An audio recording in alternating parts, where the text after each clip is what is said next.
ஆச்சரியம், அமானுஷ்யம், மர்மங்களை தேடும் பயணங்கள். நேயர்கள் அனைவருக்குமே வணக்கம். இன்றைய நாளைக்கும் ஆச்சரியம் அமானுஷ்யம் நிகழ்ச்சியில் உங்களுடன் இணைந்து கொள்ள நான் புகழேந்திரன் தங்கதுரை. இன்றைய நாளுக்கான ஒரு சுவாரஸ்யமான மீண்டும் ஒரு நகர்ப்புற கதை அல்லனா செவிவழி கதை அப்படின்ட்டு ஏர்பன் லெஜெண்டாக பார்க்கப்படுற ஒரு கதாபாத்திரம், ஒரு அரக்கி. அவளை பற்றி தான் நீங்கள் தெரிஞ்சுக்க போகிறீங்க. 8 அடியில் ஒரு உருவம்.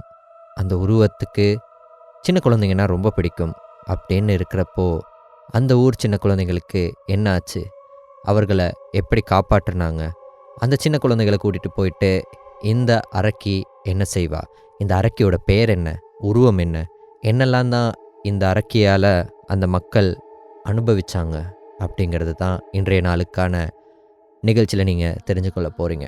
ஹச்சிஷாகுசாமா அப்படிங்கிற இந்த ஒரு அரக்கியை பற்றின ஒட்டுமொத்த கதை தான் இன்றைய நாளுக்கான நிகழ்ச்சியாக இருக்க போகுது.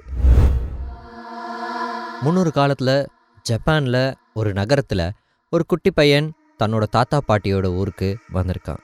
அப்படி வந்திருக்கிற அந்த பையன் ரொம்ப சந்தோஷமாக தன்னோட தாத்தா பாட்டி கூட நேரம் செலவழிக்கிறான். தனக்கு விரும்பின நேரங்கள்லாம் விளையாட வெளியவும் போகிறான். காரணம், அவனோட பெற்றோர்கள் அவனை ரொம்பவுமே கண்டிப்பாகவும் வீட்டுக்குள்ளேயும் வச்சு வளர்த்துட்டாங்க. இப்படி இருக்கிற அந்த சின்ன பையனுக்கு தன்னோட தாத்தா பாட்டியோட ஊர் ஒரு சொர்க்கப்புரியாக தெரியுது. சரி, இங்கே நம்ம ரொம்ப சந்தோஷமாக இருக்கலாம் அப்படிங்கிறதுக்காக அவங்க வீட்டுக்கு பக்கத்தில் இருக்க ஒரு பார்க்கில் போயிட்டு ரொம்பவுமே சந்தோஷமாக விளையாடிட்டு இருக்கான். அப்போது திடீர்னு ஒரு உருவத்தை அவன் காண்றான். ஆனால் அந்த உருவம் வளமைக்கு மாறான ஒரு உருவமாக தெரியுது. கிட்டத்தட்ட ஒரு 8 அடி உயரத்தில் அந்த உருவம். இப்படி ஒரு உருவம் இருக்கிறதுக்கு சாத்தியமே இல்லை அப்படின்னு அந்த குட்டி பையன் யோசிக்கிறான். இருந்தாலும் அந்த உருவம் அந்த குட்டி பையனே பார்த்துட்ருக்கு. அப்படி இருக்கிற அந்த உருவம் என்ன மாதிரியான ஒரு வடிவமைப்பில் இருந்ததுன்னா, வழக்கம் போலவே இந்த ஆவிகள், அமானுஷ்யங்கள் எல்லாமே ஒரு வெள்ளை நிற உடையில தான் வருவதாக நம்ம கதைகளில் கேட்டிருப்போம். அதே போல தான் இந்த உருவமும் ஒரு வெள்ளை நிற ஆடை அணிந்து கிட்டத்தட்ட ஒரு 8 அடிக்கு இருக்கிற இந்த உருவம் தன்னோட தலையில் ஒரு தொப்பியும் அணிந்திருந்தது. இந்த உருவத்துக்கு தேவை என்ன அப்படின்ட்டு அந்த பையனுக்கு தெரியலை. காரணம், அந்த உருவத்துக்கு தேவையே அந்த சின்ன பையன்தான். பார்க்கில் விளையாடிட்டு இருந்த அந்த சின்ன பையனை ரொம்ப நேரமாகவே பார்த்துட்டு இருந்த அந்த உருவம் அந்த சின்ன பையனுக்கு பக்கத்தில் போயிட்டு ஒரு வித்தியாசமான ஒலியை உண்டாக்குது. அந்த சத்தம் எப்படி இருக்கும்னா,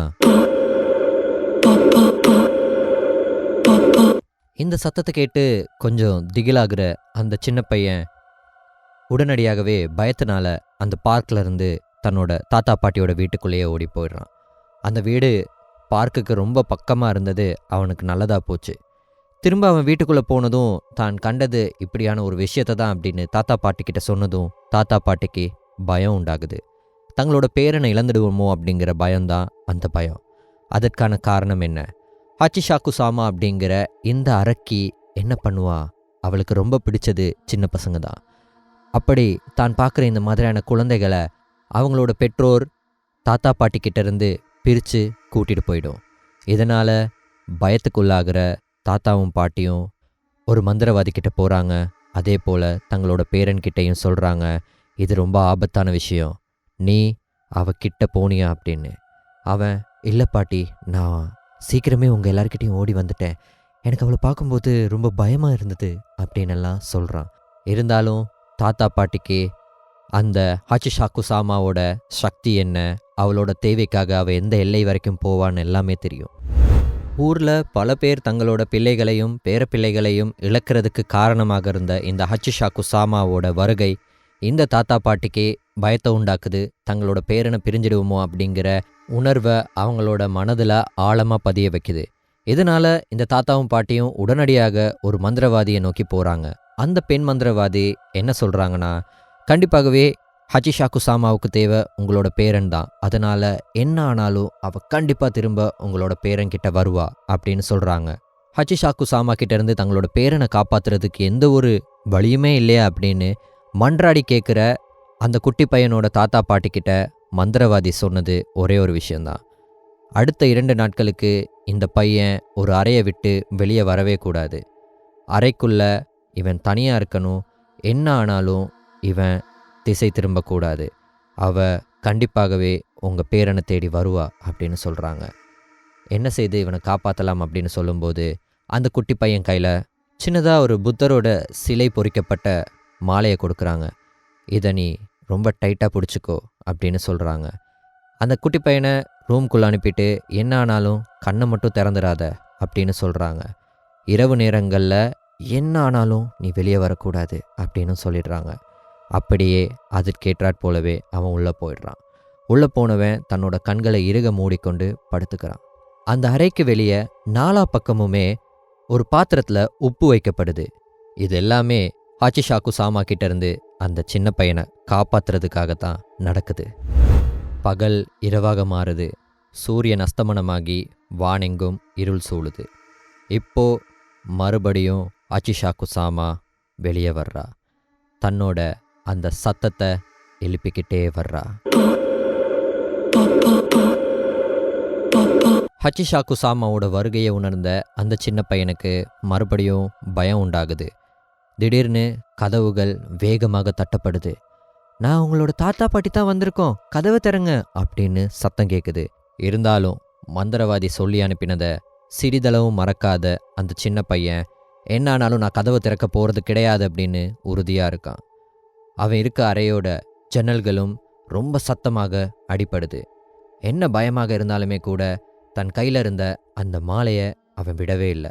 அதை ரொம்ப இறுக்கமாக பிடிச்சிக்கிட்டு தனக்கு எந்த ஒரு கெடுதலும் நடக்காது அப்படின்னு தெரிஞ்சுக்கிட்டு கண்ணை திறக்காம ரொம்பவுமே கட்டுப்பாடோடு இருக்கான். பயம் இருந்தாலும் அந்த பயத்தை மீறின ஒரு நம்பிக்கையோட அந்த அறைக்குள்ளே இருக்கான். ஹச்சிஷாக்கு சாமா ஏதேதோ முயற்சி செய்து பார்த்தும் அந்த சின்ன பையனை அங்கேருந்து அவளால் தூக்கிட்டு போக முடியலை. அவளோட முயற்சி எல்லாமே அடுத்த நாள் சூரிய உதயம் வரைக்கும் தான். சூரியன் உதிச்சதுமே நடந்தது என்ன? ஹச்சிஷாக்கு சாமாவோட கண் பார்வையில் விழுந்த இந்த சின்ன பையனை இதுக்கப்புறமும் இதே ஊரில் வச்சுக்கிறது ரொம்ப ஆபத்து அப்படின்னு அந்த மந்திரவாதி அடுத்த நாள் சூரிய உதயத்துக்கு அப்புறமாக சொல்கிறாங்க. அறையின் நாலா பக்கமும் இருந்த அந்த பாத்திரங்களில் வைக்கப்பட்டிருந்த உப்பு எல்லாமே கருகி போயிருந்தது. கருகி போன உப்பு எல்லாமே ஹச்சிஷாக்கு சாமா இந்த அறைக்குள்ளே வராமல் தடுத்த ஒரு ஊடகமாக பயன்படுத்தப்பட்டிருக்கு. இது எல்லாத்தையுமே தாண்டி அவனோட கட்டுப்பாடும் அவனோட சின்ன தைரியமும் தான் அந்த சின்ன பையனை காப்பாத்திருக்கு. இப்போ இதே மாதிரி எல்லா நாளுமே ஹச்சிஷாக்கு சாமா கிட்ட இருந்து இந்த குட்டி பையனை காப்பாற்றிட்டே இருக்க முடியாது அப்படின்னு உணர்ற மந்திரவாதியும் தாத்தா பாட்டியும் அந்த குட்டி பையனை அந்த ஊர்ல இருந்து வெளியூருக்கு அனுப்பி வைக்கிறாங்க. அவன் அப்படி போகும்போது அவன் கடைசியாக பார்த்த உருவம் கூட அதே ஹச்சிஷாக்கு சாமா தான். ஊரை விட்டு வெளியே போகும்போது ஒரு 8 அடி உயரத்தில் ரொம்ப தூரத்தில் வெள்ளை நிற ஆடையோடு தலையில் ஒரு தொப்பியோடு ஹச்சிஷாக்கு சாமா அப்படின்னு நான் உன்னை பார்த்துக்கிட்டே தான் இருக்கேன்ட்டு சொல்லாமல் சொன்னான். மறுபடியும் ஒரு தடவை தலையை கூட திருப்பாமல் அந்த சின்ன பையன் அந்த நாட்டை விட்டே வெளியேறினான். இப்படி தன்னோட நிறைய குழந்தைகளையும் பேர குழந்தைகளையும் இழந்த ஜப்பானிய மக்களோட வாழ்வோடு கலந்த கதைதான் ஹச்சிஷாக்கு சாமா. நிஜமாகவே அப்படி ஒரு உருவம் இருந்ததா? குழந்தைகளை அது பலியிட்டதா? அது உண்மையா, பொய்யா, மர்மமா, ஆச்சரியமா, அமானுஷ்யமா? மீண்டும் அடுத்த நிகழ்ச்சியில் சந்திக்கும் வரை விடைபெறும் நான் புகழேந்திரன் தங்கதுரை. ஆச்சரியம், அமானுஷ்யம்.